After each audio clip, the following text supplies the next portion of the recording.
Welcome to the Main Allure podcast. I am your host, Laura, your unofficial mentor and motivator. Imagine if everything you've ever achieved disappeared overnight. Everything. From your job, your titles, your accolades. Would you still believe you matter? Today, we're diving into that quiet, powerful difference between your self-worth and self-esteem, and why knowing it could change the way you see yourself forever.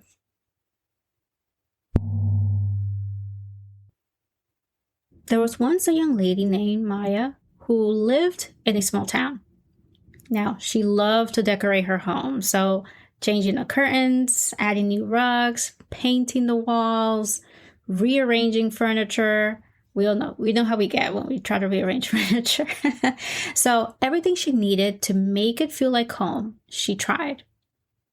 And whenever friends would visit, she was complimented often on her decor. So she was extremely proud of this.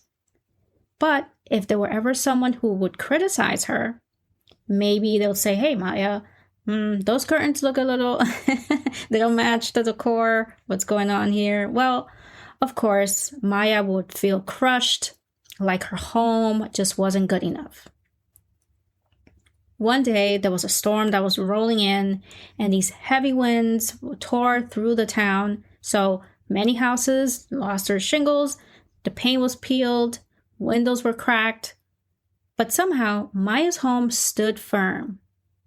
Its foundation, which has stood up the test of time, was laid by her grandfather years ago. And so it held strong as those storms ravaged through the town. That's when she realized something.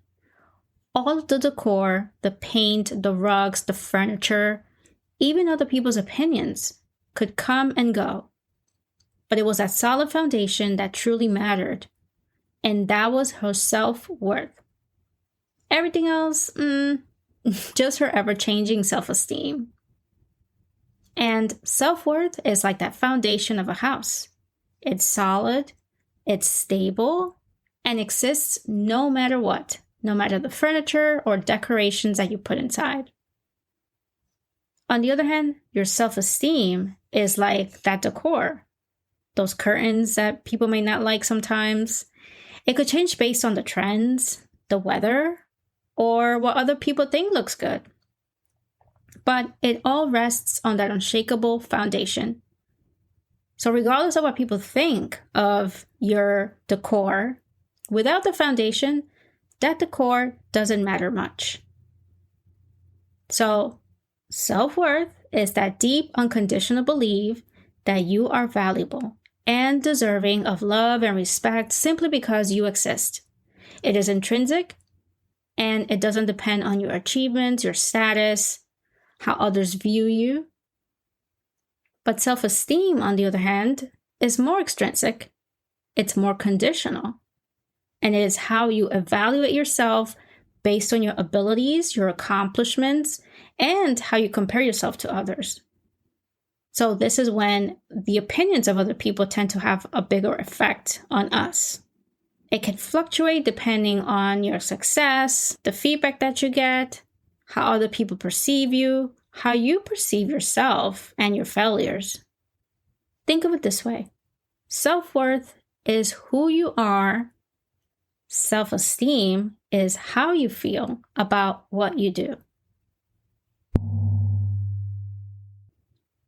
I want you to ask yourself, what parts of your identity feel like solid ground?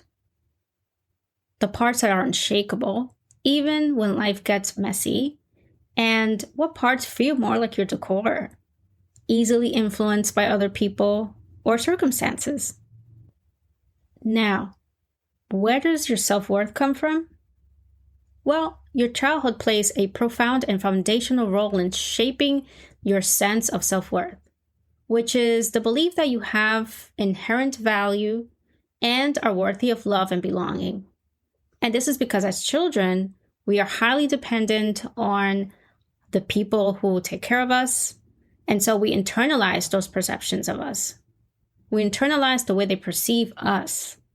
And when you think about the interactions you have with your parents or your guardians, the people who take care of you, there are some factors. So for example, there's mirroring, where your caregiver accurately reflects your emotions when you're a child. So if you're feeling sad, they acknowledge that you're sad.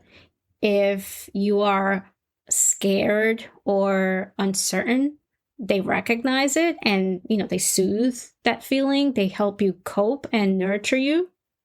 And it helps you as a child understand and accept that inner world. It helps you feel like you're safe to express those emotions. So you can also think of how they respond to your needs. Are they consistent? Are they sensitive to your needs? The way that they show you that you are seen and heard and you feel important?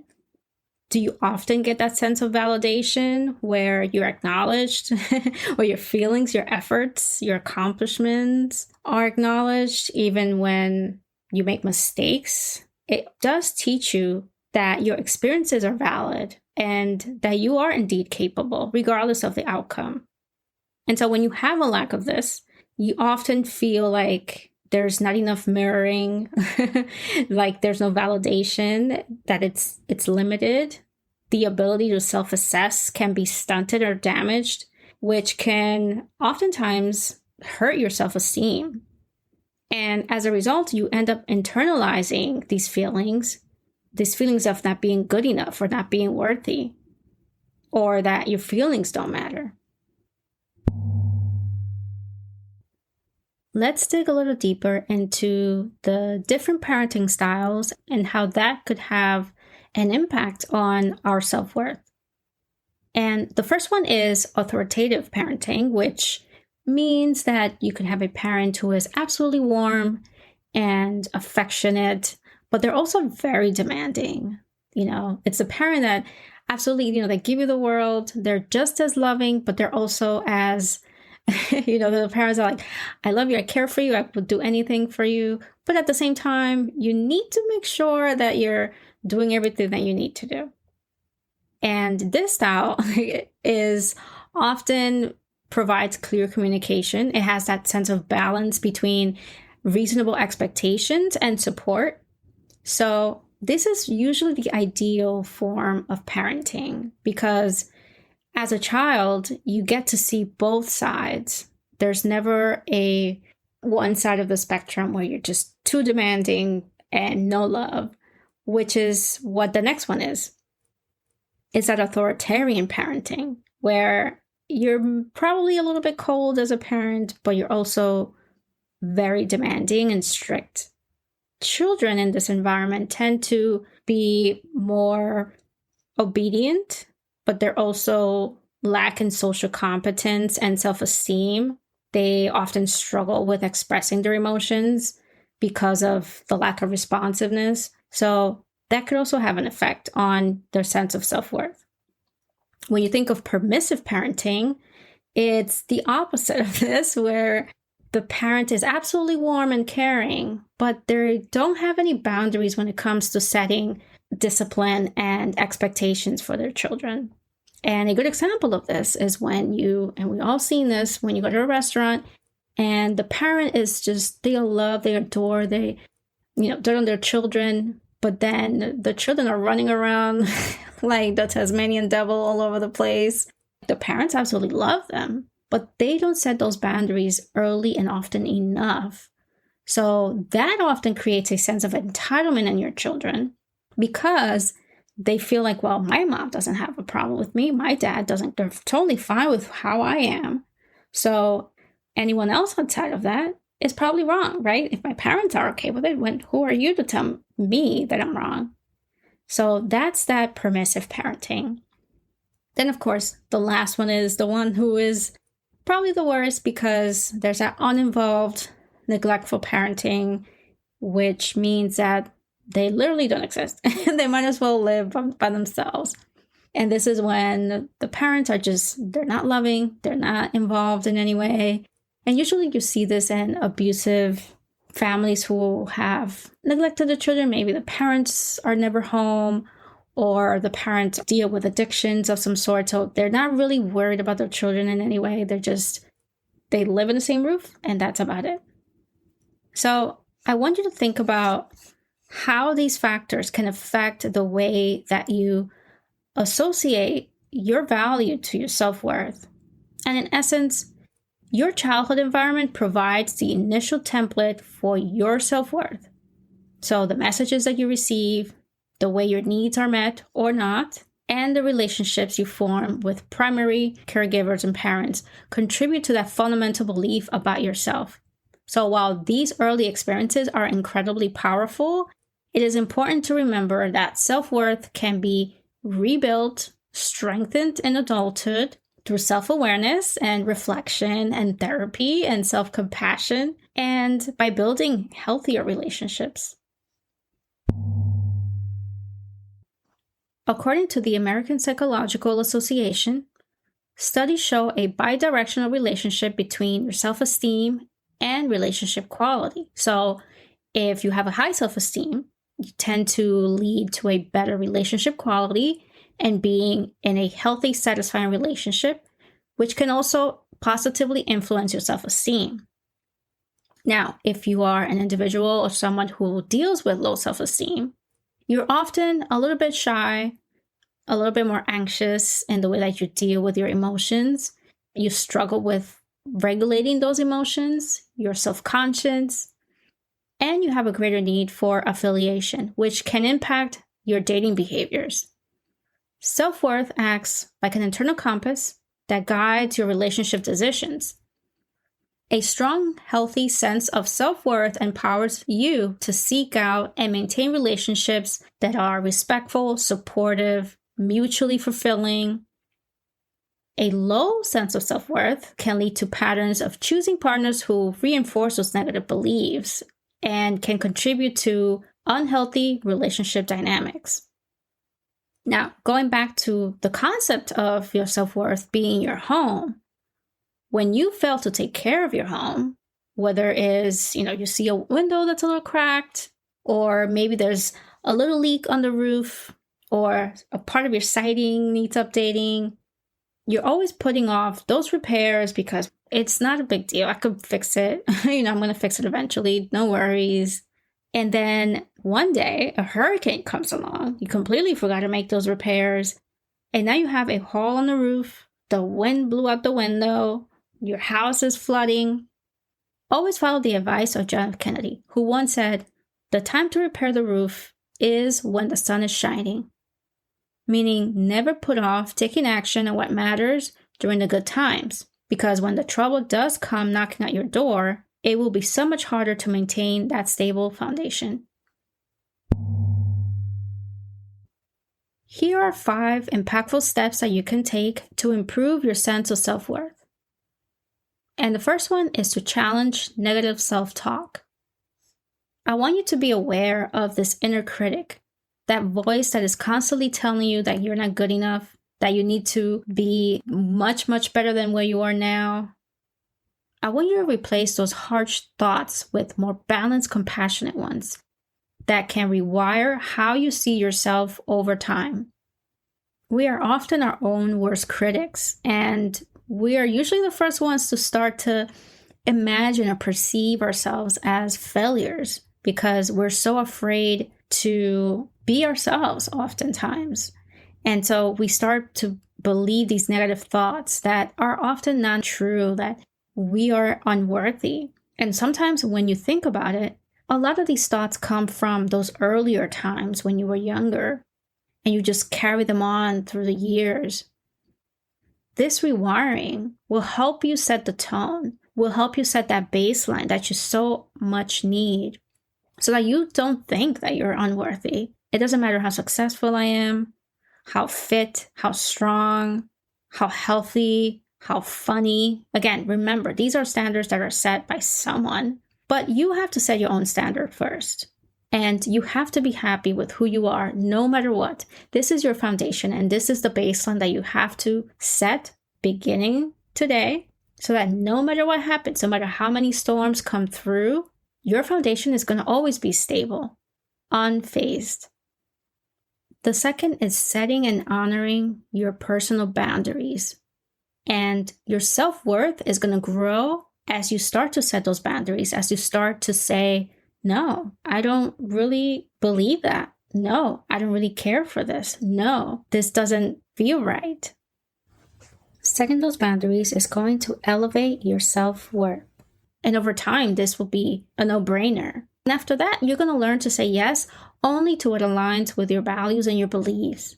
Setting those boundaries will not only show yourself your sense of self-respect, but it will show others too that you're nobody to mess with, right? That it doesn't matter what they think they can do to you.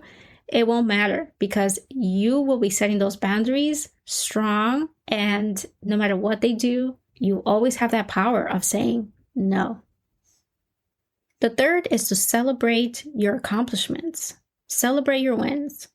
Acknowledge that these daily efforts and the progress that you make every day are what built your sense of self-worth. Don't wait until you have these great big achievements to know that you're even worthy.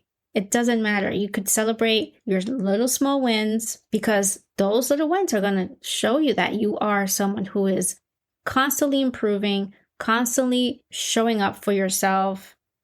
This will build a sense of capability and confidence that will show you that it doesn't matter what anyone thinks. You are showing up for yourself, and that's all that matters. Number 4 is surrounding yourself with supportive friends, people, family. And these relationships are often going to mirror how you feel inside. So if you're surrounding yourself with people who are disrespectful, who belittle you, who are nasty towards you, guess what? That's exactly how you feel about yourself. And so you have to surround yourself with people who uplift and validate your worth. They reinforce how you feel. They validate your feelings. They're respectful. They acknowledge your feelings. They give you a sense of trust. All of these things are ways in which you could surround yourself with supportive people. People who are going to, in the end, make you feel safe. Safe enough to show up in your most authentic self. The last one is engaging in activities that give you a sense of purpose. And having goals and passions that truly matter to you will not only make you feel intrinsically happy, but will also cultivate a deeper sense of meaning. You won't believe how powerful it is to, let's say, volunteer at a local shelter. It is something that in the end will make you feel proud and joyful because you're doing something that is rewarding and fulfilling, that aligns with your values and your beliefs. And so knowing that you can do that for someone else is going to increase that sense of worthiness, that sense of belonging, which oftentimes we tend to overlook. So find your sense of purpose. Show up in the world as if you already have everything, as if you don't need anything. And if you didn't, how would you show up in the world? What would be that value that you would provide to others? And I guarantee you that that will show you even more how worthy you are, how valuable your presence, your contributions to the world really are, despite how others perceive you or think of you. Remember, your sense of worth isn't something you earn. It's something that you already have. Neither society nor other external pressures can tell you what you are worth. You are a human being like me, like the richest person in your town and your city, like the smartest person in your class or the company you work for. These measurable factors and accolades have nothing to do with your self-worth. Now, your self-esteem, on the other hand, may take a hit because of it. But remember, these are only the curtains, the rugs, and everything else that often changes and fluctuates with time. But you have the choice to separate yourself from these preconceived notions around what adds value and what doesn't. Your self-worth is your character, your values, your kindness, humility, the way that you show up in the world. Standing tall, despite those many challenges you face, the way you stand firm, not letting the world define your value. All of that is already within you, And no one has a say in that. Only you do. And the real journey is learning to believe it. Now for homework, take 5 minutes today or during the week and write down one reason you're worthy. Not because of what you've done or achieved, but because of who you are. And if this episode spoke to you, share it with someone who might need it too. Don't forget to like, share, and subscribe. And until next time, bye.